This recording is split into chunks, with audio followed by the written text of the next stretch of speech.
Estamos aqui hoje para falar sobre o tema honrar a mãe que eu tive e honrar a mãe que eu sou. Um tema que gera muita confusão e eu convidei duas pessoas maravilhosas para falar comigo sobre esse tema, que é um casal de amigos que mora aqui também na Espanha, a Dani Guzmão e o Fábio Teixeira. Eles devem estar chegando e a gente vai fazer um teste de usar aquelas... Vai dar. Vamos ver se funciona. Será que vai dar? Porque tá com uma cara de que não tá com essa coisa moderna, né? Ui, deu certo. Uhul! Olá, E aí? Tudo bom? calma aí, Vocês estão me ouvindo? tudo bem? Estamos. Pra mim deu uma travada na imagem, mas agora voltou. É, Estamos aqui, tá os dois funcionando. Wi-Fi, aí vocês estão brigando pela conexão. Putz, pior que as crianças estão no Wi-Fi também, tem isso. Tem isso. Estamos com os três em casa. 5 pessoas aí na competição fica complicado, em 5 dispositivos. Será que vai dar certo? Pois é, de repente. Não sei se Se- vai dar certo. Se estiver travando muito, a gente se junta. Isso, se travar um pouquinho, eu saio, peço para eles desconectarem e Isso. Isso, talvez seja melhor. Talvez dê certo. Se vocês vamos conseguirem esperar. Isso, colocar tudo arrumadinho, né? Deixa a criança lá com a tablet, não sei o quê, vai ficar todo mundo quietinho, de repente. Talvez não tem televisão, né? É. Bom, deixa eu dar um oi para a galera e explicar qual que é o intuito do encontro de hoje. Primeiro, muito obrigada por vocês terem vindo. Tô morrendo de saudade de vocês. É verdade, a gente também. gente também. Né? Ia ser legal se a gente pudesse fazer aqueles encontrinhos que a gente estava fazendo quando vocês estavam aqui em Madrid. Ah, oi, Clarissa, tudo bom? Mas é o seguinte, a ideia desse encontro ele foi um pouco inspirado pelo tema do Dia das Mães, né? Que a gente está chegando no Dia das Mães no domingão. Aqui na Espanha foi no domingo passado. Sim. E aí eu fiz uma meditação que eu dei de presente para as minhas seguidoras, com o tema honrar a mãe que eu tive e honrar a mãe que eu sou. Porque eu acredito que na etapa do nosso processo de autoconhecimento, e vocês são dois aí experts nesses assuntos também, estão sempre alinhados com as coisas que eu trabalho, da forma como eu trabalho, me inspiram muito também com os perfis que vocês têm. A gente sabe que uma das etapas do processo de olhar para as nossas histórias, olhar para o nosso passado... Ah, deu uma pausa aí, mas acho que não aconteceu nada. Fiquei até com medo agora. Não. E quando a gente começa a fazer esse trabalho de tentar estar melhor, né? E a gente percebe que a gente tem que olhar para o nosso passado, né? Tem que olhar para o nosso passado, tem que visitar nossas dores, tem que validar o que aconteceu com a nossa criança interior. Tem um momento que também a gente tem que aprender a separar a dor da criança, que é muito importante a gente validar e poder curar, também do julgamento que a gente faz em relação aos pais. Né? Porque muitas vezes quando a gente detecta essa parte de que, caramba, olha só o que me aconteceu, eu não acredito, muitas vezes desmascarando, desconstruindo o discurso enganado, que da forma como descreveram a nossa história, a gente acha que foi tudo bem, de repente a gente percebe que não, que a gente na verdade tinha motivos para estar pé da vida. Nesse processo, a gente muitas vezes fica muito preso no ressentimento, no julgamento, nessa ideia de olhar para os pais como se eles fossem pessoas que não pensaram na gente, não nos consideraram, que não deviam ter agido dessa maneira e tal, e a gente fica estacionado aí. E a gente entende, né, eu e vocês, né, a gente já entende que um dos pontos desse processo de autoconhecimento é realmente conseguir aprender a honrar a nossa história, porque isso liberta a gente, nós mesmos, em primeiro lugar, né, de muita pressão interna. E aí isso gera muita confusão. Sempre que a gente traz esse tema, né, tanto eu quanto você, certeza que acontece com vocês também, quando a gente traz esse tema para a página, tem muita gente que começa a ficar incomodada porque passou por uma infância muito pesada. Exato. E aí fica achando que não existe forma de honrar essa mãe, honrar esse pai, né? Então acho que antes de tudo, antes da gente começar, eu queria que vocês primeiro se apresentassem, tá? Brevemente, assim, para quem não conhece vocês poder ter uma noção. É engraçado ter dois, né? Tô com mudar os verbos. Para conhecer você, tô me embananando aqui um pouco. Para que as pessoas possam se situar e ter uma ideia de qual que é o trabalho de vocês. Mas que logo em seguida a gente pudesse falar sobre isso, o que significa honrar antes de tudo, tá? Beleza. Quem começa? Eu começo. Começa. Começa eu. Bom, para quem não me conhece, eu sou Daniela Guzmão, eu tenho o perfil do Geração de Amor. Sou uma ex-advogada que fez uma transição de carreira aí há uns 3 anos quase. E hoje eu trabalho como mentora de mulheres, né? Trabalho sempre com foco em buscar relacionamentos saudáveis através da cura das feridas da infância, né? Quando a gente olha para a nossa infância e consegue justamente ressignificar essas dores e integrar, né, tudo isso da relação dos nossos pais, a gente pode se relacionar desde outro lugar com os demais. Né? Então, já não é só relacionamento a dois, é relacionamento com qualquer pessoa. E muito foco com os filhos, né? Todo o meu perfil começou aí com questão de educação de filhos, né? Eu sou idealizadora do programa Reaprendendo a Educar. E os filhos são esse portal aí de cura que se abre pra gente entrar em contato realmente com essas dores da infância. Então, meu trabalho está todo voltado para isso. Legal. Bom, eu vou me apresentar. Sempre quando eu falo para me apresentar, eu sempre fico na tentação de começar lá desde a minha primeira comunhão, mas vou tentar ser um pouquinho mais breve. E eu também, eu sou o Fábio, tá? Eu sou o marido da Daniela, mas sou outras coisas também, além disso. E eu também sou mentor, tá? Eu trabalho também com mentorias e acompanhamentos voltados para esse processo de autoconhecimento a partir dos relacionamentos, né? Eu uso os relacionamentos realmente como portais de autoconhecimento, de cura, de liberdade emocional, né? Para a gente buscar realmente ter uma vida mais em coerência, mais alinhada com a nossa essência, né? Na nossa vida adulta, eu coloco muito foco no relacionamento a dois, né? Como talvez a relação aí de ponto de partida, mas aí a partir dela a gente faz uma jornada em todas as relações, né? Passando pela relação com os pais, pela relação com os antepassados, com a ancestralidade, com a relação com Deus, mas também com a relação com o corpo, com o tempo, com a saúde, com o dinheiro, enfim, no final das contas o que se trata é a relação consigo mesmo, né? Com si próprio. Então, também usando aí os relacionamentos como portal desse processo de autoconhecimento e cura. Uhum. Ótimo, que lindo. É muito legal ter vocês aqui, tô achando super divertido, mas eu tô achando que talvez tenha um problema realmente de conexão, que quando vocês falam tá travando um pouquinho. Sério? Tá, a gente pode se juntar. A gente pode se juntar, pode falar para os crianças apagarem o iPad. Vai ter um conversa 4, vocês dois no estilo conversa 3. Enquanto vocês se juntam, eu vou explicar. Eles dois também mantêm um perfil chamado conversa.a.3. É onde eles fazem lives todos os sábados, às 18 do Brasil, né, agora? Às 18 do Brasil. Às 18. E é muito gostoso. Tem algumas pessoas que estão falando que tá ok. Enquanto vocês vão conversando um pouquinho, eu vou pedir para as crianças desconectarem. Isso. Bota eles num filme. Vê se você consegue. No Netflix. Eu vou ter que ter o poder de convencimento em 30 segundos. Qualquer coisa você usa uma técnica tradicional, entendeu? Isso, 3 tiros pro alto. Uma ameaça. Eu vou pegar minha Havaianas aqui. Um castigo. Melhor tirar o AirPod, hein? Porque você vai ouvir tudo que você vai falar. Mas a gente descobre o que dá pra fazer. Descobre o que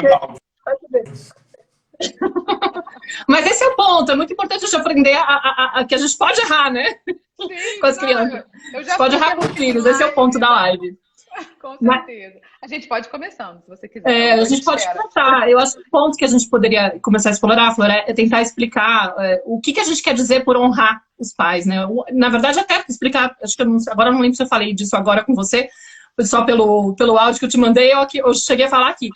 A gente está falando sobre as mães, mas na verdade se aplica também aos pais, tá? A ideia aqui é falar sobre a ideia de honrar os pais, honrar os nossos antepassados, né? Como é importante a gente poder aceitar, ou melhor, compreender aquilo que nos aconteceu e compreender que realmente, da forma como aconteceu, não poderia ter sido diferente. E eu sei que isso pode ser muito doloroso para quem recebeu uma educação, um tratamento muito hostil, foi vítima de maltrato, de repente de situações mais pesadas como abusos, não só emocionais, mas físicos e sexuais, inclusive. Tem muitas pessoas que acabam passando experiências muito tenebrosas, realmente. Dolorosas, sim. Muito doloroso. Só que a gente começa a entender como funciona o comportamento humano, a gente percebe que as pessoas, elas se movimentam, elas atuam, se comportam muito por conta do registro das experiências que elas tiveram. dos padrões que elas estão carregando, das crenças que elas adquiriram ao longo da vida, das dores delas. Então, você começa a entender que todo mundo está agindo da forma como pode. Não tem muito como você esperar que a pessoa aja de uma outra forma se ela tem um repertório tóxico, por exemplo, entendeu? Digamos que ela está naquele ponto de consciência e é isso que ela pode entregar. Então, e também não dá pra gente ficar querendo que aquilo que aconteceu, né, já não tem o que a gente fazer a respeito. Então, acaba que a gente fica num lugar muito infantil quando a gente fica na expectativa de que os nossos pais deveriam ter agido de outra forma, porque isso é quase praticamente exigir que eles não tinham o direito de errar também, né? Que eles tinham que ter sido perfeitos. Exato. Enfim, se vocês quiserem complementar. Eu posso começar? Claro. Vou até pegar assim como gancho aí o como sair da raiva e aceitar, né? Que alguém perguntou agora no final. É assim, todo o processo de autoconhecimento, né? Ele vai trazer à tona essas dores, né? Dores que a gente está aí jogando na sombra a vida inteira, né? Que a gente realmente não se fez responsável por isso, porque doeu tanto que eu prefiro não ver que isso existe. E quando isso vem à tona, e pode vir de muitas maneiras, e os filhos são um portal realmente para que isso emerja, né? Aí a gente sente muita raiva, né? Porque a gente pensa assim, caramba, a minha mãe, o meu pai, que deveriam ser as pessoas que mais me amassem no mundo, fizeram isso comigo. Quase todos nós viemos de um cenário de muito desamparo, de muita violência, não necessariamente física, né, visível, mas violências invisíveis, né, de abuso emocional, de muita chantagem, né, de manipulação, exatamente. Então, assim, é natural que essa raiva venha, porque essa raiva ela não pode ser expressada, manifestada na nossa infância. A gente teve que jogar isso para a sombra porque a gente não tinha espaço, porque a gente apanhava, porque a gente era castigado, porque tinham ameaças mesmo. Era engole o choro e cala a boca e chega. Então essa raiva foi para algum lugar, nessa coisa de que vou fingir que eu não sinto, isso vai desaparecer. Não é assim. Isso vai para a sombra e cada vez que algo vai para a sombra, isso se acumula, né? E dar voz para essa criança que a gente foi, porque afinal todos nós fomos crianças, é muito importante nesse processo. Por isso é importante a gente reconhecer essa raiva e não julgar, não nos julgarmos por estarmos sentindo essa raiva. Porque a gente fica assim, cara, é errado sentir raiva do meu pai e da minha mãe. Eu não devia estar sentindo essa raiva. E não é por aí. Essa raiva ela é legítima. Aliás, qualquer coisa que a gente sinta é legítimo, né? O nojo, o ódio, a ira, a alegria, tudo é legítimo, né? Então, quando a gente dá voz a essa criança, a gente consegue começar a sentir menos raiva, né? Eu não sei se o Fábio quer ir complementando e aí a gente começa igual conversa 3. Quero. Fala.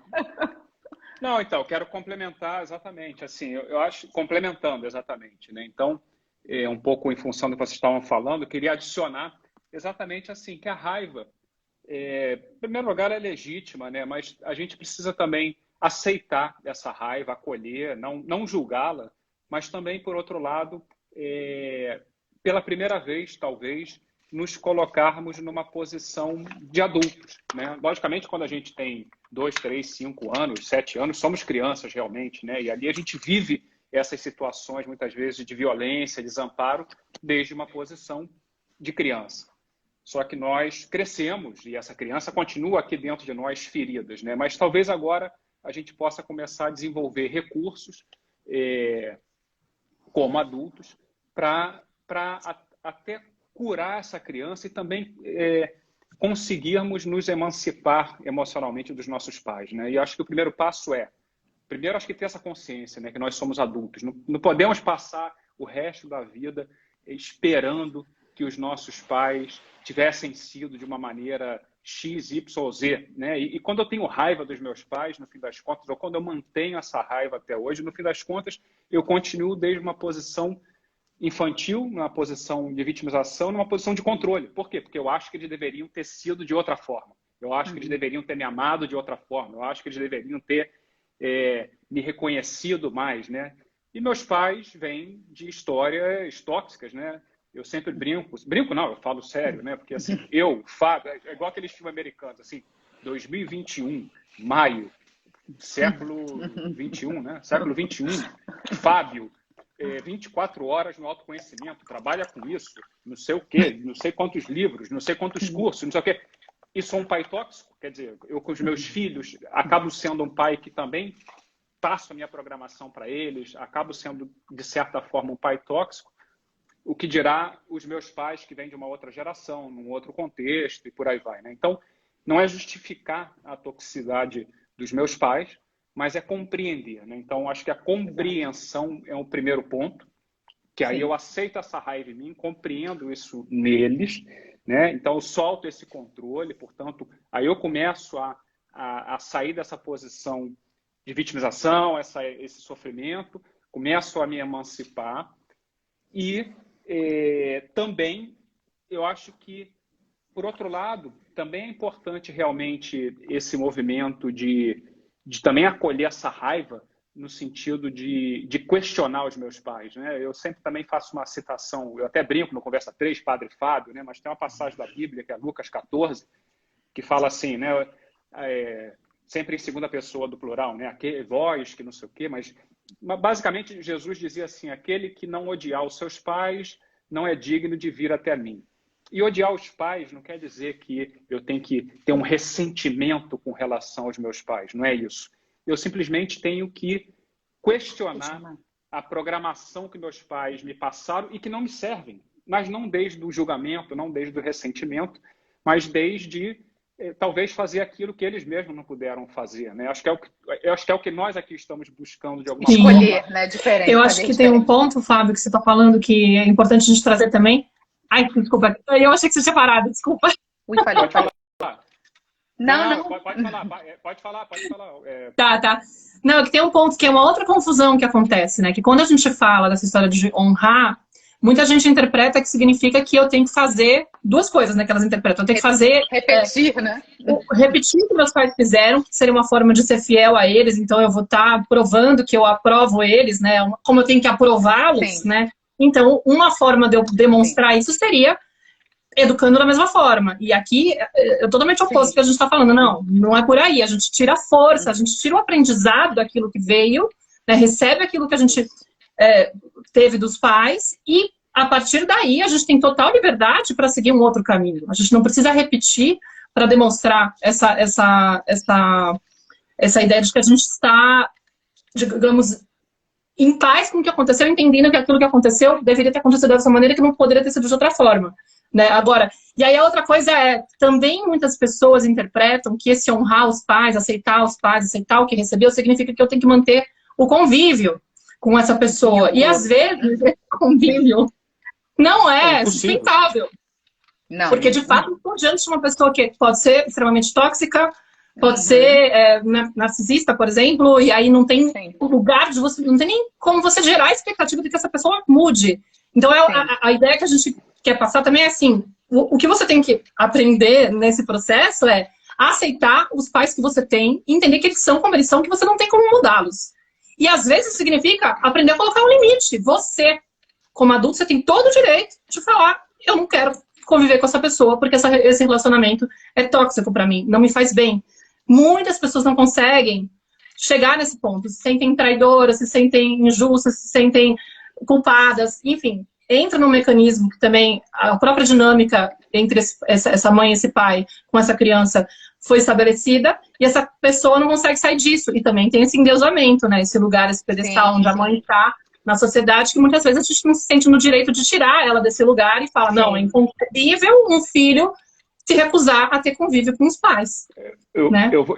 Exatamente. Aliás, eu vou botar fogo no parquinho. A gente estava brincando que era conversa 4, então no conversa 3 eu sempre fico brincando assim, de botar fogo no parquinho, vou botar fogo no parquinho também.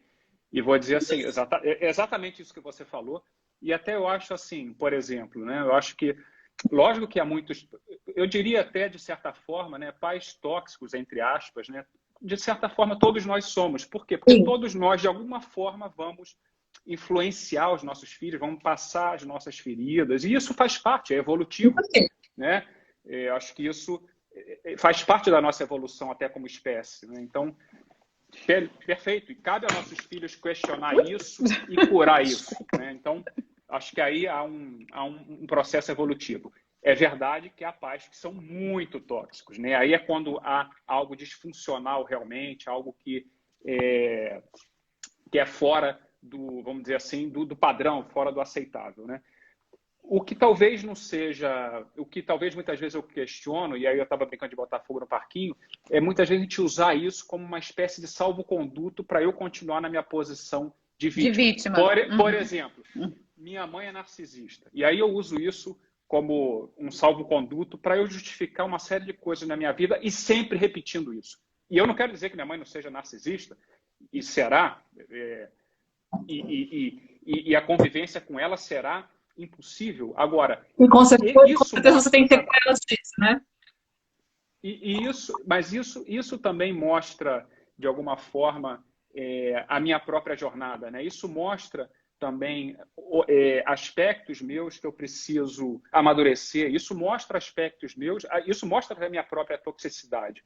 E essa ideia é muito incômoda para nós, né? Porque a gente está muito hipnotizado, muito programado com essa ideia meio dual, né? De que sempre é a vítima e o vilão, né? Então, o certo e o errado, né? E realmente a gente precisa ir para uma consciência mais de que há uma ressonância, que não há essa questão do bem contra o mal sempre, né? Essa coisa dual, né? Há uma ressonância de uma informação que ressoa.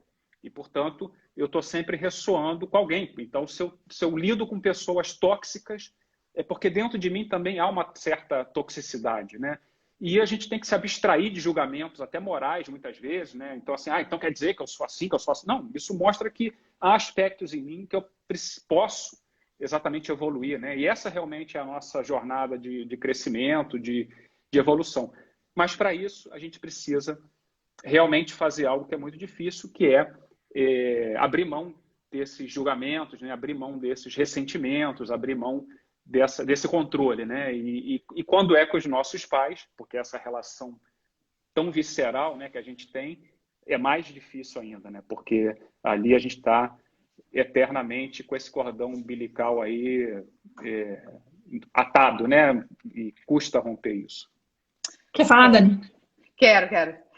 Pegando esse gancho, né? Porque eu vi várias pessoas aí escrevendo, muito fácil falar quando não se é filho de mãe narcisista. Gente, uma coisa importantíssima nesse processo, né, de honrar, de perdoar, é que a gente vai indo para um patamar de compaixão com a história dos nossos pais, né? Que é a nossa história também, né? Compaixão com a nossa ancestralidade.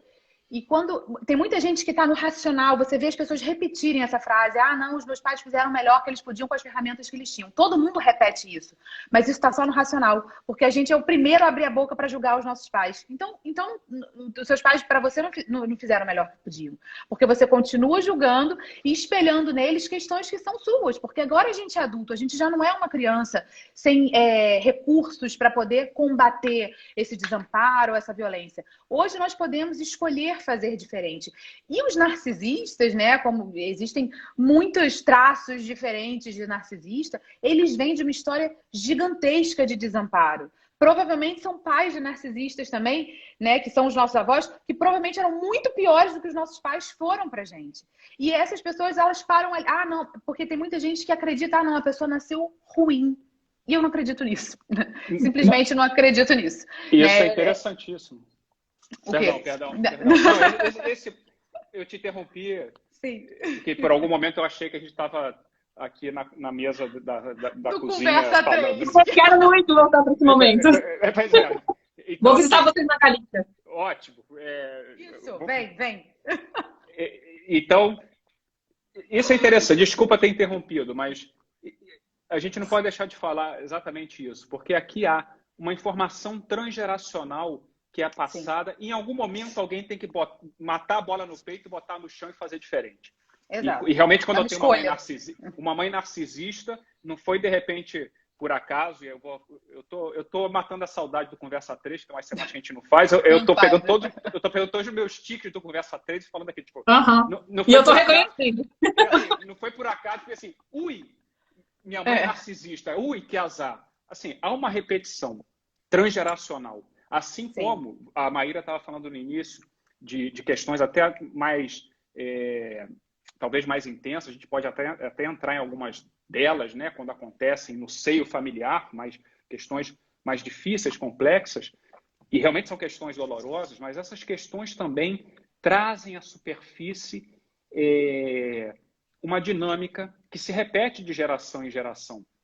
Tá? Por exemplo, para citar um exemplo, até questões de abuso sexual. E realmente, quando, por exemplo, uma filha é abusada por um pai, essa filha, lógico que essa filha vai, por exemplo, sentir raiva desse pai, essa filha não tem que conviver com esse pai se assim não o quer, né? E provavelmente não vai querer. Mas aqui também há de se ver que isso, de certa forma, é como se fosse o afloramento de uma dinâmica que vem de geração em geração. E em algum momento, e que provavelmente se repete, ou seja, é tratado como um segredo, ou é tratado sempre como um ressentimento e continua se repetindo. Sim. Né? E da mesma forma... Só até para trazer, ilustrar um detalhe a mais para esse tipo de situação, que é uma coisa que às vezes acontece, chegam a casos assim, eu já escutei histórias, teve uma seguidora, inclusive, que me escreveu esses dias que ela tem muito rancor do pai, que inclusive já faleceu, porque a irmã dela foi abusada pelo pai e a mãe meio que fez vistas grossas. Era conivente. Uhum. Era conivente. E nessas situações, eu não sei o caso dessa, tá? Mas às vezes, inclusive situações que a gente percebe que essa trava que a mãe tem, muitas vezes, também é por conta da experiência que ela teve de ter sido abusada. Exatamente. E ela não tem capacidade de enfrentar aquela situação naquele momento, ela se bloqueia, então, de certa forma, reforça aquilo que eu estava falando no momento. Nós damos o que nós somos capazes de dar. Não é que ela não tem amor por essa criança. Isso não demonstra, né? Então quer dizer que ela não tá nem aí para essa filha. Não é isso. Às vezes a dor dela é tão grande, o bloqueio dela é tão grande, ela tem tanta incapacidade de tocar nesse ponto de dor dela, que ela se bloqueia e se afasta do problema. Entendeu? Ela não é capaz. Não é consciente ou inconscientemente, entendeu? Então, tem muito disso. Quando a gente olha para trás, essa coisa que você falou transgeracional e que a Dani também chegou a mencionar, se a gente for olhar, for aprofundar a história de vida dos nossos ancestrais, caramba, era muito mais pesado lá atrás. Sim, sim. Era muito mais pesado. Então, de certa forma, eles estão, sim, já contribuindo para que nós tenhamos experiências menos dolorosas. Por mais bizarra que tenha sido a situação de infância, certamente, se a gente olhar para trás, nossos pais sofreram mais e na cadeia da família, quem estava lá atrás pegou uma dor muito maior. Então tem também, inclusive, a ideia de que quando a gente vai ler sobre as feridas emocionais da infância, né, que é realmente uma questão que é do sistema familiar, às vezes. Sim, de repetição mesmo. Esse lugar de ficar apontando o dedo para eles e achando que eles não tinham direito de passar aquela ferida para a gente, no fundo a gente está também se cobrando a mesma coisa. Do tipo, eu tenho uma ferida da rejeição muito forte. Meu pai também tem, minha mãe também tem, meus avós também tiveram, não sei o que. Aí eu viro e falo assim, cara, eu não tenho o direito de fazer isso com a minha filha. Uhum. Aí a gente tem um lugar muito louco de usar o autoconhecimento, todo esse trabalho contra nós, né? Tipo, eu preciso me curar. Só vou me aceitar quando eu estiver completamente limpa de todas as minhas feridas e estiver protegendo os meus filhos de viverem essa coisa que eu não deveria ter vivido. Porque olha só o que eles fizeram comigo. Não era direito deles e eu não tenho direito de fazer isso. E aí a gente entra num lugar super maltratador de ficar se cobrando a perfeição que a gente cobra deles, né? Que não existe. E a grande libertação é quando a gente percebe que a gente tem o direito, sim, de repassar essa ferida. Que é inevitável a gente passar essa ferida. Que nossos filhos vão ter traumas já por conta da nossa relação com eles, que tá tudo bem. Exatamente. Que provavelmente, pelo fato de a gente estar num trabalho de consciência muito mais elaborado que o dos nossos pais, vai ser muito menos. Esperamos nós, né? Pelo menos isso. Sim. Não. E aí, né? Entrando até aí no que você está falando, o grande risco é que com essa consciência a gente acaba polarizando, né, muitas vezes, o comportamento dos nossos pais. E a gente acaba sendo tóxico na outra polaridade. Então, assim, eu ouço muito isso de pessoas que me escrevem e falam assim, mas os meus pais eram horríveis e eu sou a melhor mãe do mundo para o meu filho. Eu sou aquela mãe presente, eu sou aquela mãe que faz tudo pelo filho. Isso é muito tóxico. A superproteção, eu inundar a vida da criança com a minha presença, sem dar espaço para a criança ser ela, para ela ter um tempo para ela, um tempo sem mim, isso é muito tóxico. A gente não conecta com a criança, né? Muitas vezes a gente está projetando tanto a dor dos nossos pais, que a gente está vendo a nossa miniatura ali, E tá tentando tratar essa criança para preservar que ela repita a nossa experiência, sendo que, na verdade, muitas vezes o que ela tá vivendo nem é aquilo. Se ela fosse... Sim. Se fosse sentido que ela vivesse de acordo com a experiência do que ela está experienciando, né? Sim. Talvez ela não sentisse aquela dor, né? A história do parquinho que você fala, outro parquinho, né? Aquela história do parquinho que você fala é muito boa para poder falar disso. Não sei se você sabe de qual que eu tô falando. De levar ou não os filhos. De não querer ir no parquinho. Você achava ruim, né? Que ele não levava, aí experiência de abandono que você tem e tal. Não é? Sim, sim. Isso é algo que eu projetava muito no Fábio. Não sei se ainda projeto tanto, mas eu acho que hoje eu tô mais atenta a isso, né? Olha, não me interrompe, pô. Não, calma aí. Essa história do... Não, só quero fazer um disclaimer aqui, uma introdução. O seguinte, essa história do parquinho... Vai te defender. Que parece uma história assim... Lindinha. Inocente, engraçadinha. Essa história deu brigas... Da merda. Barraco a 3. Foi um momento tóxico da família. Não, brigas potentes. Brigas sérias, assim. Colocou em risco. De tremer as bases. Sim. E não foi só parquinho. Para ver como essas feridas da relação com os pais, como elas se projetam muito na relação a dois. Né? Exatamente. E vocês já vão ver como eu fui injustiçado. Pobrezinho. Já vamos olhar a outra moeda da ferida. Sim, e a gente fala, né? Não, mas isso era algo até para ilustrar para quem está aqui, né? Quem me segue e me acompanha, eu falo muito da questão do abandono com meu pai, que meu pai não me abandonou e foi embora e nunca mais me viu. Mas eu vivenciei como um abandono depois da separação dos meus pais e tal. Enfim, isso é algo que hoje já está muito mais integrado, conversado com meu pai também, mas ainda me dói. E eu ainda projeto muita coisa nele. É normal, eu estou projetando dores do meu pai no meu marido, né, com relação às crianças. Então, tudo que ele deixava de fazer, e às vezes até porque eu estava me sentindo talvez sobrecarregada. Fala a idade dele, porque quem está chegando agora talvez não saiba. São 3 crianças. Tá. São 3 crianças, um de 9, um menino de 9, uma menina de 7, e o Mateus tem 4, o mês que vem faz 5 já. Então, assim, eu projetava muito, né, a ausência do Fábio como se fosse abandono paterno. Né? Eu sempre cobrava desde um lugar de você está abandonando a gente, você está abandonando as crianças, você nunca está presente, você nunca quer ir no parquinho, você nunca quer ir na piscina. Né? E eu lembro que, acho que foi até, não foi nem no parquinho, foi em Madrid ainda, quando a gente morava em Madrid, um dia de piscina, de verão. Eu falei, você não vai descer e tal? Ele, não, cara, eu não tô afim. Eu falei, cara, aí começou a briga de novo e ele olhou pra mim e falou assim, cara, você mais uma vez está projetando algo que é seu, eu não tenho nada a ver com isso, né?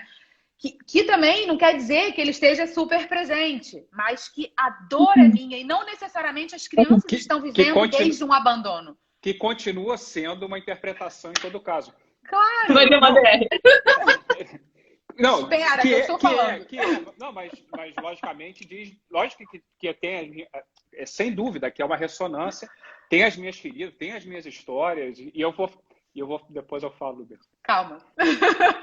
E aí, assim, depois você vai dar réplica. Eu sei que você está se coçando, mas vai ter tréplica também. E aí eu acho que naquele dia, foi um dia, já tem uns 2 anos, isso de tomada de consciência importante, porque a gente meio que se calou, eu me calei, parei de falar, ele também, e lá na piscina, ele acabou descendo, não sei se desceu porque quis ou se desceu por culpa, que também é algo importante a gente falar, que muitas vezes a gente acaba se movimentando pela culpa que o outro projeta na gente, né? E aí a gente conversou sobre isso. Eu falei, cara, realmente, toda vez que eu abro a minha boca para exigir algo de você com relação às crianças, eu tô projetando algo que eu esperava que o meu pai tivesse feito por mim, né? E me dói porque eu fico achando que as crianças vão estar sofrendo como eu sofri. Só que para as crianças, para qualquer criança, tá? As crianças precisam se sentir amadas, não importa por quem. E não necessariamente o fato de eu estar na piscina e o pai não, vai estar causando uma ferida nelas. Muitas vezes era a dor da minha mãe por o meu pai não estar. Aí eu absorvia também aquilo, aquela ausência, porque a minha mãe estava sofrendo por aquilo. Por isso é tão importante a gente tomar cuidado não só com o que a gente sente, mas com como a gente menciona o parceiro ou ex-parceiro aí, né? Porque a gente pode... Peraí, aguenta aí. A gente pode acabar minando a ideia das crianças com relação a esse pai. né? Que não tem nada a ver com parceiro. Fala. Não, eu não vou fazer réplica, porque não tem sentido e também para não monopolizar a live aqui. Depois a gente discute aqui em casa. Brincadeira, não. Esse dia, só um comentário. Não sei se tu lembra desse dia. Lembro. Esse dia, só um comentário bem rápido. Esse dia foi um dia assim, emblemático, porque foi uma das primeiras vezes que realmente foi evidente. A gente está falando aqui de relação com os pais, de como essas feridas dos pais se projetam no nosso dia a dia, né? Não é algo que ficou lá atrás, né? Como se projeta no nosso dia a dia, nas relações com os filhos, na relação a dois. E esse dia foi um dia emblemático, como tomar consciência disso e como a gente está projetando no outro e diz de mim, evitou uma briga nuclear. Sim. E foi assim, quando a gente falou assim, cara, isso diz de você, diz de mim. Naquela hora, o tomar consciência, assim, cara, é que não precisa falar mais nada. É só simplesmente assim, tipo, sabe? Não precisa mais palavras. E ela desceu, eu fiquei, depois eu desci, não foi por culpa. Eu desci porque eu também sabia que aquilo ali dizia de mim e tal. E quando a gente chegou lá embaixo, o clima era outro. A gente brigou. Mentira. O clima era outro. Tapa na piscina. Aquele dia foi emblemático, assim, a gente viu realmente ali como esse tomar consciência, né? Foi realmente um dia emblemático. Importante. Eu ia falar uma coisa só rapidinho, pegando o que você falou, que é o seguinte. Lógico que nessa história você projetou a tua vivência, só para dar esse exemplo. Lógico que essa história diz das minhas feridas com os meus pais. Também. São pouquinhas, diga-se de passagem. Eu não lembro de nada, foi uma infância maravilhosa, eu não lembro de nada, mas foi maravilhosa, assim, tipo, foi tão maravilhosa que eu não lembro. Mas, lógico que diz as minhas feridas. Mas como você estava dando o teu exemplo, eu vou só pontualizar um aspecto que é importantíssimo, que é o seguinte, tu falou primeiro do que você viveu ali, por exemplo, de quando há uma separação, e de como você vive o abandono. Uhum. Não é que teu pai tenha te abandonado ou não. Não, sei lá, isso eu falei. Não sabemos se teu pai te abandonou ou não. Agora, você vive o abandono. Foi a minha interpretação de criança, exato. Isso está igual aqui em casa. Assim, a gente tem 3 filhos. Eu, na minha cabeça, eu tenho certeza que eu privilegio o Léo. Vou até falar baixo. Sim. Eu tenho certeza que eu privilegio o Léo em detrimento dos outros. O Léo vive o oposto. Ele acha que eu dou preferência para os outros. Então, é como cada um vive a situação. Mas, então, tem como a gente vive realmente a situação, mas tem um outro aspecto que é o seguinte, é o ambiente emocional da mãe, né? E principalmente no momento da gestação. Tal. Então, como a tua mãe viveu a tua gestação, ou como cada um de nós, né? Como a nossa mãe viveu a nossa gestação, né? Quer dizer, então, quando a tua mãe estava grávida de você, quando a minha mãe estava grávida de mim, onde estava meu pai, ou como ela viveu isso, ou até mesmo qual era a relação dela com o pai dela, ou com a mãe dela naquele momento. Tudo isso vai interferir. Vai interferir ou vai determinar, é até mais do que interferir, isso vai determinar o que realmente nós somos e como a gente vai se relacionar durante toda a nossa vida. Vai determinar os parceiros que a gente vai escolher, o casamento que a gente vai ter, até o momento que a gente tomar consciência e falar assim, caralho, eu não consigo falar outra palavra que não seja essa, perdão, mas assim, caramba, que é, sabe, quando você olhar assim, é um holograma, né? E aí você começa, pela primeira vez, a fazer escolhas conscientes, né? Fazer as suas próprias escolhas. Isso é honrar os pais. Aí eu liberto minha mãe, curo meu pai, mas não desde as palavras de querer mudar minha mãe. Oh, minha mãe é narcisista, eu queria que ela tivesse me amado. Minha mãe, porra, eu não posso falar outra coisa. Pô, se para mim tá difícil, imagina para minha mãe, que não tá nem lá sabendo de autoconhecimento e olha a história que ela teve. E que tem uma história pesada. Fala. Esse ponto, né, de perceber o quanto eles tinham menos informação, os estudos eram outros, eles não tinham Instagram.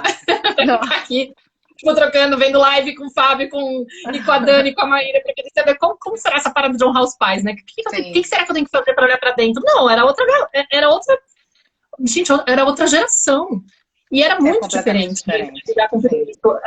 Pensa no contato que eles tinham com a própria vulnerabilidade, que não tinha espaço para isso. Eu estava Hoje, essa semana toda, né?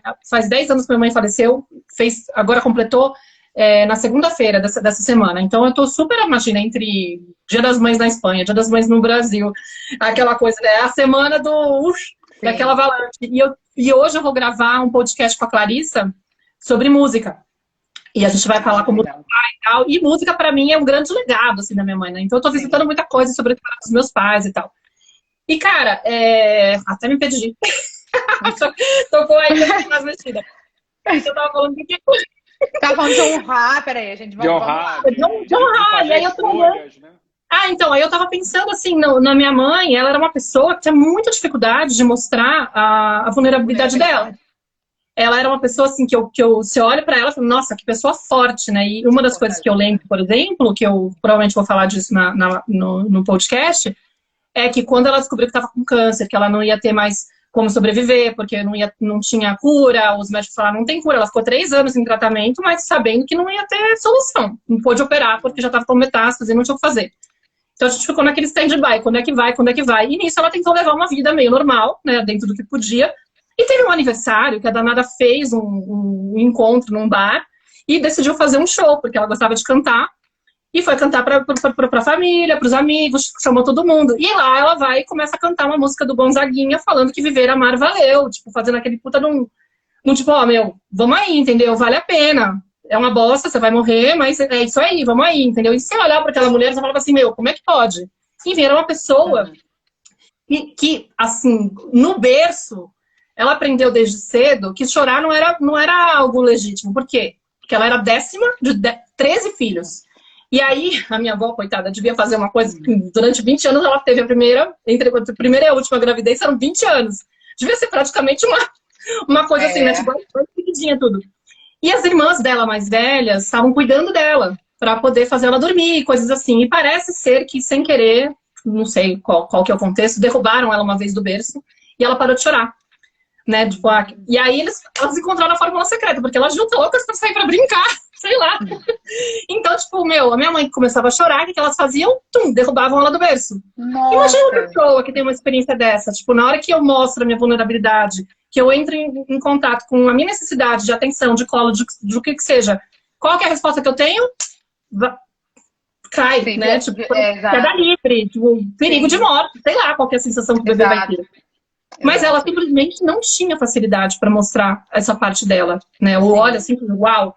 Então você imagina nos nossos pais, a limitação que eles tinham para poder aceitar um choro de uma criança, por exemplo, né? Para poder. Não tem esse espaço, é outra geração. A gente tem que começar a olhar, por isso que tem essa ideia da compaixão, né? Não é que minha mãe era uma pessoa, entendeu? Quando ela não tinha a capacidade de me acolher de uma maneira mais delicada, mais empática, aceitando que eu pudesse expressar isso. Ela morria de medo. Eu falava, pelo amor de Deus, essa menina tem que ser forte. Ela tem que parar com essa bobagem. Porque para estar preparada para a vida, ela precisa ter forte. E o ser forte naquela época significava tapar as emoções. Exato. Entendeu? Não acessar nada disso. Exatamente. Lógico que pensando é um exemplo, tipo, talvez muito simples para quem tem uma história muito pesada, mas é ilustrativo. Sim, entendeu? Eu acho que...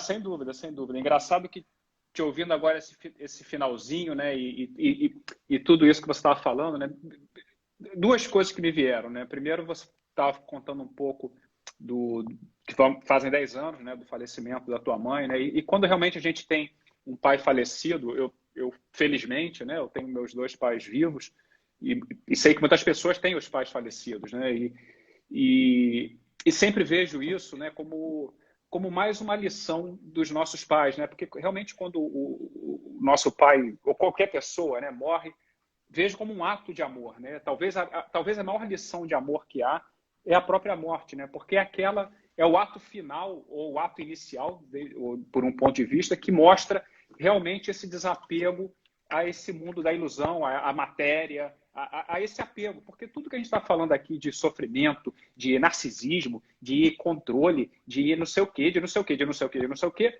em última instância, tudo isso é apego, tudo isso é uma ilusão da matéria, tudo isso até, se eu fosse para um ponto até mais espiritual, seria uma ilusão de que somos separados, né? E quando na realidade somos todos uma unidade, né? Então, quando realmente o meu pai ou minha mãe morre, ele está mais uma vez me dando uma lição de que realmente o que perece, né, é essa matéria, é essa ilusão da matéria, mas que realmente a verdade, ou o que verdadeiramente somos não desaparece, está aí. Portanto, essa mãe, ela está sempre vivendo em nós, né? Essa mãe não morre. E essa mãe sempre vai estar... por isso que eu estou colocando isso para dizer que sempre estamos a tempo de nos reconciliar com essa mãe, né? Sempre estamos a tempo de amar essa mãe, sempre estamos a tempo de abraçar essa mãe, sempre estamos a tempo de honrar essa mãe, porque ela vive eternamente dentro de nós, né? Porque somos uma unidade com ela, né? Então, muitas vezes as pessoas falam assim, meus pais morreram, eu não conheci minha mãe. Não, como que você não conheceu tua mãe? Você nasceu dela, nasceu desse Você estava no ventre dela, né? Claro, mesmo que a tua mãe tenha morrido no parto, você nasceu dela. E segundo, ela vive dentro de você. O corpo dela pode até ter perecido, você pode até não ter tido uma experiência do ego, né? De convívio, né?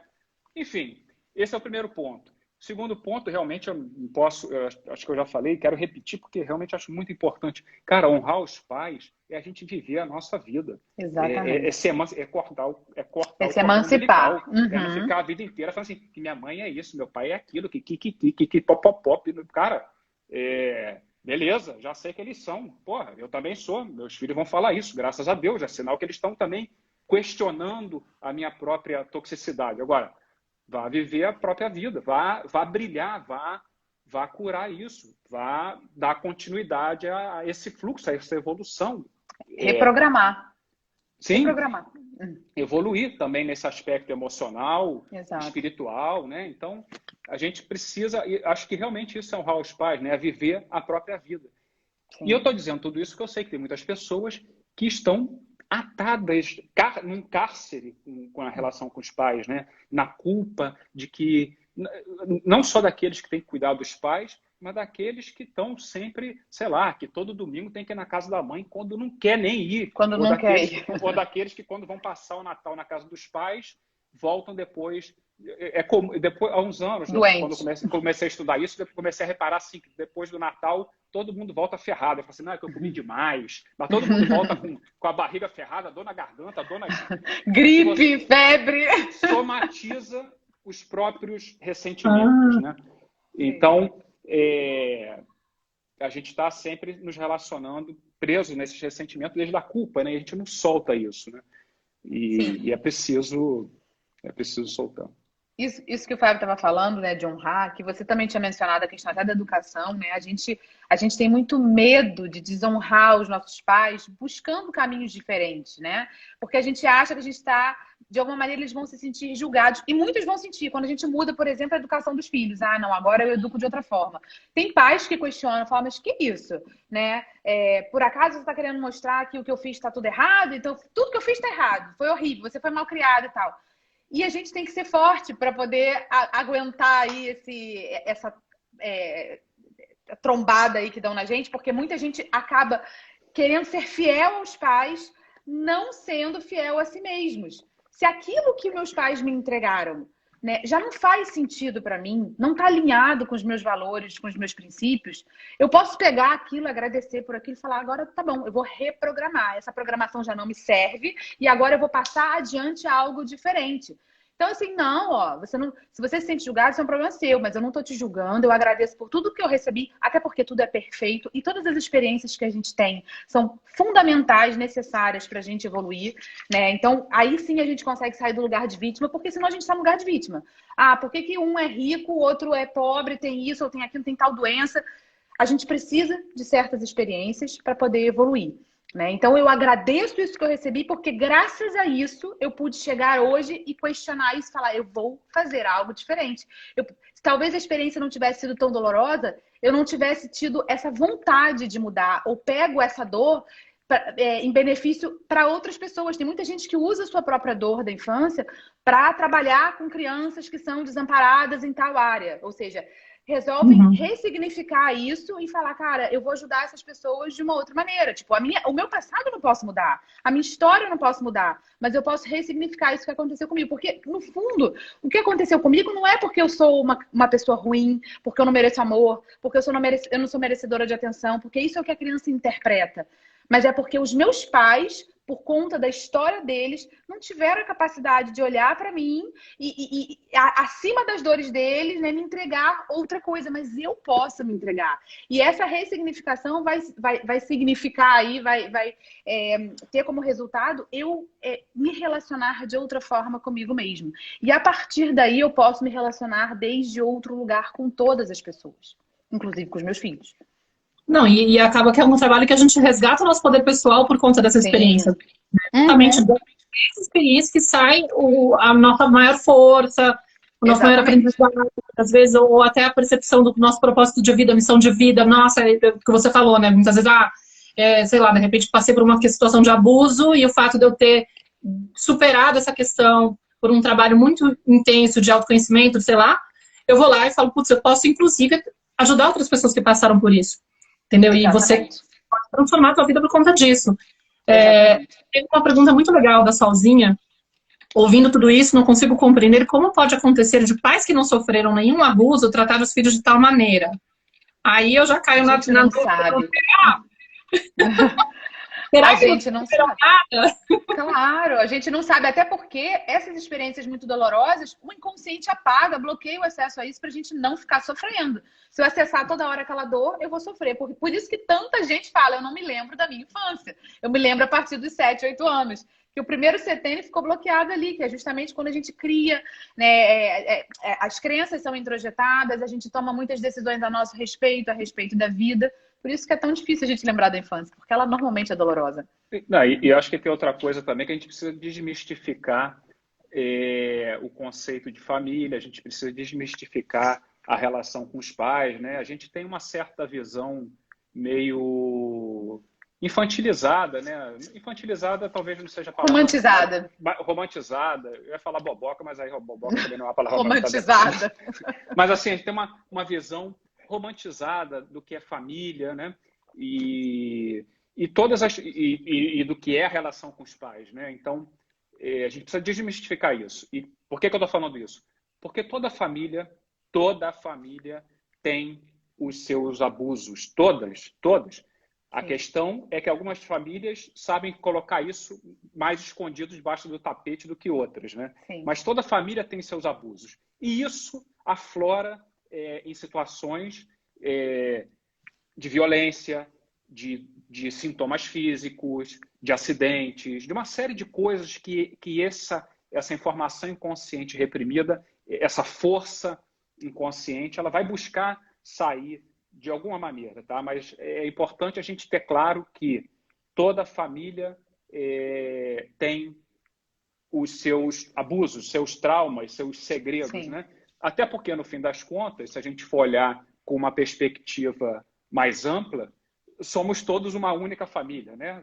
Somos todos uma unidade, né? Mas a gente, com o nosso ego muito limitado, a gente quer sempre individualizar, compartimentar, né? Então, assim, sou eu, é minha família, eu quero sempre dizer, e de preferência que a minha é melhor que a do outro. Ou Exato. Pior, se eu quero me vitimizar, né? Mas, assim, toda família tem seus traumas, portanto, pode estar escondido, pode ser um segredo.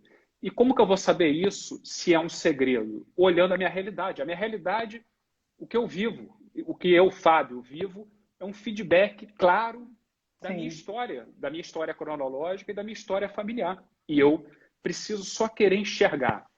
E é preto no branco, tá? Não é nada que precisa decodificar com muitas... Não, é meio...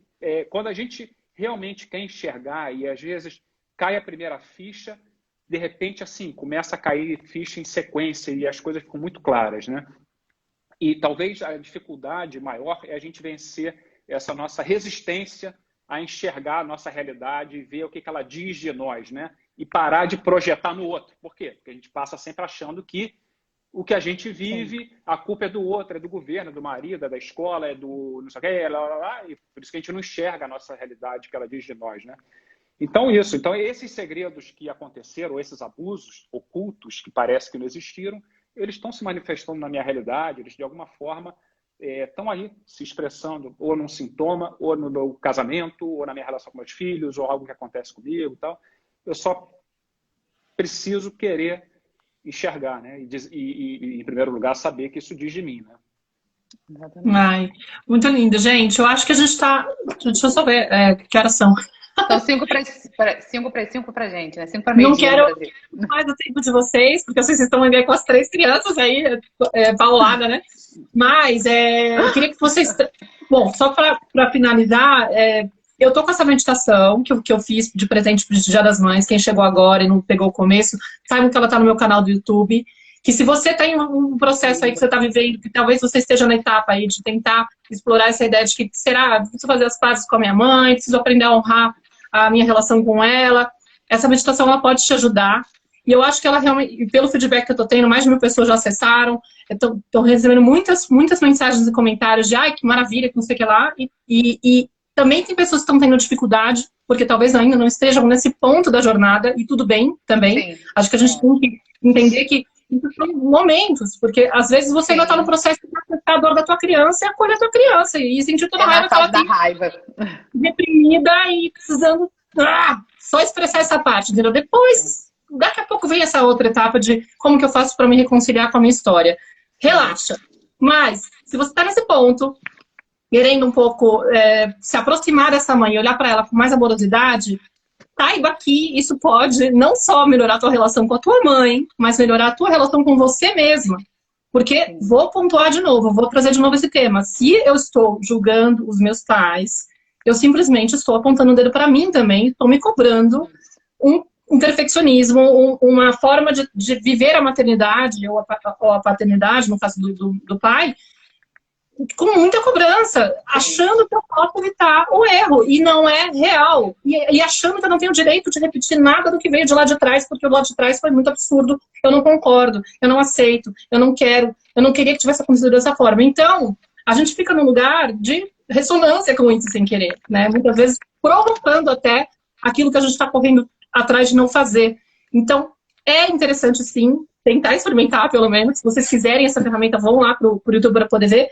E aí, antes de encerrar, e agradecendo muito a presença de vocês, queria que vocês falassem como que as pessoas podem te encontrar. A Dani está com inscrições abertas para o workshop dela, que vai daqui a pouco. Então, vocês têm que fazer o workshop dela, porque eu tenho certeza que vai ser maravilhoso. O Fábio também tem um trabalho dele, que eu não sei se outra maneira está em que momento que ele está, acho que você está vivendo agora um processo de um grupo, né? Enfim, fale um pouquinho de você. Eu estou com inscrições para imersão livres, pais livres, filhos livres, abertas. Vai ser uma imersão que vai acontecer de 17 a 21 de maio, ao vivo, gratuita, aqui no Instagram, sempre às 10h30 da manhã do horário de Brasília. Então, assim, qual é o intuito do Livres, né? A gente se libertar justamente das amarras da educação que a gente recebeu, para que a gente possa permitir que os nossos filhos sejam livres para serem eles mesmos. Algo que não aconteceu com a gente, por conta de tanta repressão emocional, de tanta máscara social que a gente teve que vestir para se sentir aceito, para não se sentir rejeitado, para poder pertencer. O normal é a gente projetar isso na educação dos nossos filhos e não permitir que eles sejam eles mesmos. O Livres vem para justamente trazer esse conhecimento para que vocês se libertem disso e libertem os seus filhos também. Então, e no dia 20, né, de maio, durante a 4ª aula, eu vou abrir as inscrições para a 9ª turma do programa Reaprendendo a Educar, né, que é o meu programa que vai aí permitir que você tenha uma segunda chance, né, de ter uma infância feliz através da educação que você oferece para os seus filhos. Então, eu acho que vale muito a pena. O link está nos meus stories, está na minha bio. Vai lá, porque o Livres vai ser muito lindo. E a gente fala de outra maneira, depois a gente vai falar do nosso. Então, queria agradecer demais a vocês que assistiram a gente aqui. Queria convidar vocês, quem não me conhece, né, a me seguir e conhecer um pouquinho mais do meu trabalho, no meu perfil. Eu tenho um curso Outra Maneira, que é um curso muito profundo, muito poderoso. Vi que tem alguns alunos aí conectados, vi a Mônica por aí, outra Kalinde, enfim, alguns alunos por aí. As inscrições ainda não estão abertas, né? A 4ª turma, provavelmente em junho eu devo abrir inscrições, mas eu vou avisando. Mas quero convidar o pessoal a conhecer lá o canal, para quem não conhece ainda, tá? No perfil no Instagram. E o que a gente ia falar, eu e a Daniela, é que a gente tem um curso que se chama Eu e Meus Pais, que é um curso que entra mais a fundo nessa relação com os pais. E quem quiser, tem um link na bio, tanto na minha bio quanto na da Daniela. Exato. E esse curso, as inscrições estão abertas. Então, o pessoal pode entrar lá e já acessar. Tá? Então, Exatamente. quem quiser aprofundar nesse assunto da relação com os pais, a gente tem esse curso, Eu e Meus Pais. Maravilha. Exatamente. Que bom. Teve uma pergunta aqui, última, que falaram que está muito boa essa pergunta. Se vocês querem que eu leia, dá tempo ou vocês têm que correr? Sim, não, pode falar. Para mim está atrasado. Pus vocês na fogueira agora. Há um tempão, então eu não... Dá, Amanda, peraí. Deixa eu voltar aqui, que ela perguntou duas coisas aqui. Ela perguntou... Ai, peraí que eu fui responder, vou jogar lá para... Se eu não me lembro da minha infância, necessariamente ela foi dolorosa? Aí depois ela perguntou, e se sim, como eu vou ressignificar sem saber o que me doeu e reverbera ainda hoje? Vou começar, depois o Fábio fala aí. Não necessariamente, mas muito provavelmente, né? Porque para a gente não lembrar, né? Isso é um grande indício de que as coisas não foram tão boas assim, não foi tão rosa. Algo foi para a sombra, né? Exatamente, teve muita coisa que foi para a sombra e por isso a gente não lembra. E como a gente pode ressignificar sem conhecer? Isso é algo que chega demais para mim nos meus atendimentos individuais. Ah, mas eu não me lembro de nada. Como é que a gente vai olhar para isso? Olhando para as nossas relações, né? O que o Fábio estava falando. Olha para a sua realidade e olha como é que está a sua vida, como é que está o nível, a qualidade das relações que você tem interpessoais, né? Com seu marido, com a sua esposa, com seus filhos, com seus pais, com seu trabalho, com você mesmo. Ah, não, tá tudo uma merda, então vamos olhar para isso, porque tem os seus gatilhos, né, de reações emocionais automáticas, as coisas que te irritam, os seus julgamentos, tudo isso conforma algo que aconteceu lá atrás, mas que está na sombra que você não tem noção. Então é através do que está acontecendo agora que a gente vai olhar para isso. Falei. Exatamente. Só complementando, exatamente isso. Exatamente isso. Eu particularmente gosto, por exemplo, nos meus acompanhamentos para acessar essa informação que a gente não lembra, né, mas que ela condiciona o nosso presente, os nossos relacionamentos, a partir dos relacionamentos que a gente vive na nossa etapa adulta, a gente vai conectar com essas vivências da infância através da emoção. Tá? Mas aí há técnicas para isso, mas basicamente a emoção, mas não tanto essa emoção, vamos dizer assim, de sentimento, né? Porque essa já está muito condicionada por pensamentos, por crenças, ideias, né? Mas aquela emoção mais inconsciente, mais visceral, que vem através das sensações físicas, né? Então, é aí que a gente conecta com uma série de vivências e a gente acessa talvez esses momentos, né? Onde se dão aí onde se geram essas estruturas neuronais que estão em gramas, que é onde marca lá no inconsciente esses traumas, né? E que depois vão sempre ali se repetindo e criando a realidade que a gente vai vivendo ao longo da nossa vida. Que lindo, queridos. Brigadíssima. Teve gente aqui falando que a imersão com você é maravilhosa, Dani. Foi o Mauro que falou. Muito legal. Mauro. E a Riane, que é da minha mentoria da Turma 6, ela falou, que maravilhoso, vou tentar acompanhar vocês, não conhecia, foi um alento escutar vocês. Ou seja, o pessoal está muito feliz aqui. Quem perguntou sim, vai ficar gravado, eu vou deixar gravado, depois eu vou jogar no YouTube também, que é o mesmo lugar onde está a meditação. E é isso, gente. Eu agradeço muito a presença de vocês que escutaram a gente até aqui. E agradeço muito, estou morrendo de saudade de vocês. Quero muito que liberem logo essas... Também. Não sei como é que tá agora. Acho que domingo acaba o estado de emergência e a gente pode sair das províncias. Falta vencer meu medo de dirigir até a Galícia, porque por enquanto eu só dirijo aqui entre Toledo, no máximo. É uma reta! Muito fácil. Mas eu tô tão ruim, você não tem noção. Eu dou uns gritos. Meu lado tóxico. Na frente da Nara, depois você fala, desculpa, filha. Vai ser uma história que você vai estar. Espero que você ria no futuro, mas mamãe me pegou a cabeça. A gente vai dar um jeito nisso. A gente vai dar um jeito também de Madrid. A gente está desde agosto sem Madrid. Não é fácil. Né? Mas, a gente queria agradecer muito o convite que você fez. É sempre maravilhoso estar aqui no seu espaço, no Canto Maternar. Você foi uma inspiração enorme para mim quando eu comecei há 3 anos atrás, né? Você sabe disso. Eu que entrei em contato com você e falei, tudo bem, você está em Madrid, eu sou Daniela, né? E, enfim, a gente se tornou amiga aí. Obrigada demais pelo convite. E eu queria aproveitar e convidar o pessoal para a nossa live que a gente vai fazer terça-feira no meu perfil, né? Que a gente vai fazer uma live 7 horas da manhã, 7 horas da manhã do horário de Brasília, que vai falar justamente disso, né? De errei muito com meu filho. Será que eu já gerei feridas nele, né? Essa coisa como esse autoconhecimento aí tá trazendo um peso para as mães, né? E tá gerando muito medo de errar também. Vai ser lindo. Então, 7 horas na terça-feira, dia 11. Só para terminar e mantendo um pouco a sensação, algo de recordações, eu já falei isso algumas vezes, mas a minha primeira live foi com a Maíra também, né? Ah, foi, é verdade. Exatamente, exatamente. Solzinha, depois você volta que a gente respondeu a sua pergunta. Ela acabou de repetir como é que explicar o comportamento dos pais quando eles não forem abusados. A gente já falou disso, Flor. Você perdeu, você deve ter saído e voltado. Exatamente, a primeira live que você fez em grupo foi comigo, né? Tipo, foi. Não tinha grupo ainda.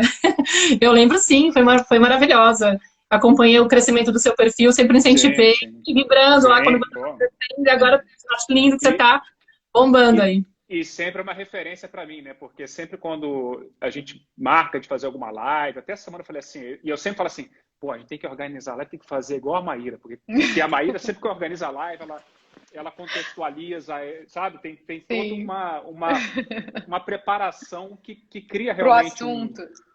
Exatamente, né? Uma conexão pro assunto, né? Uhum. Exatamente. Obrigada mesmo. Beijo, meus amores. Beleza, Maíra. Tchau, tchau. Beijo.